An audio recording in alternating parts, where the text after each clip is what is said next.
That's a phrase you don't hear too often these days. With large corporations sending jobs overseas, small American businesses are becoming a thing of the past. Clay City Pottery has overcome the odds and is still operating after 120 years. There's a lot of history that sits at the pottery. It is not just a business, but has served as a valuable role towards the community as well as a backbone to a network of family. Clay City Pottery was started in Clay City, Indiana in 1885. There, Burl Griffith brought his family from McKee, Illinois by way of horse and wagon. It was in Illinois where Burl spent his childhood and learned the potter's trade from his father, Benjamin Griffith, who was of Welsh descent. Burl began his business in Illinois, but after several trips to Clay City to purchase raw clay, he decided to make a move. From the History of Indiana book, Burl purchased 17 acres and a house for $1,100. In front of their house, Burl built a cabin to begin his operations. That cabin still sits today at the current facility. To get the clay from the ground, he would use horses to scoop up 500-pound chunks of earth. About 10 feet of dirt had to be removed to reach a 4 feet vein of clay. The house he purchased burned down just a couple years of living there in 1888.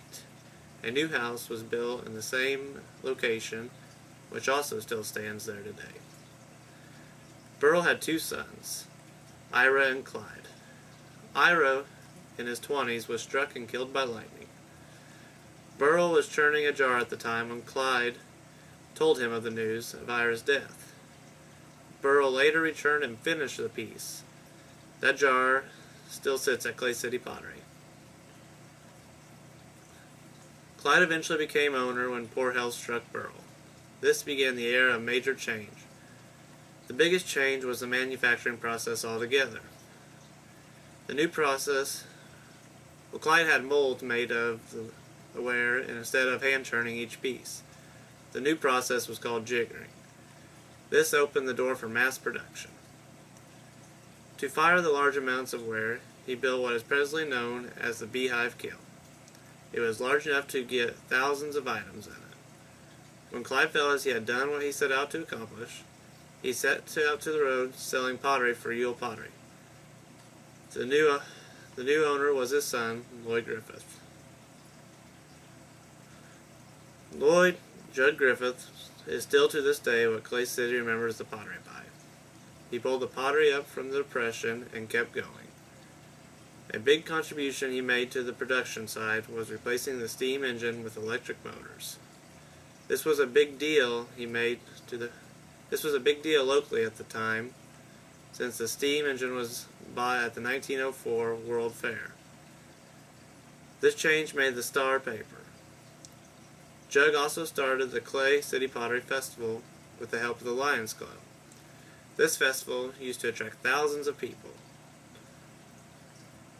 And this would allow the community to thrive for one weekend every year. When Jug was ready to retire, he passed the ownership to his daughter, Cheryl Wellman. Cheryl spent her childhood with her dad at the pottery.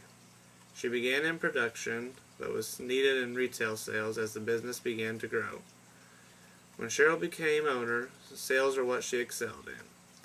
Clay City Pottery shifted its attention towards large catalog companies.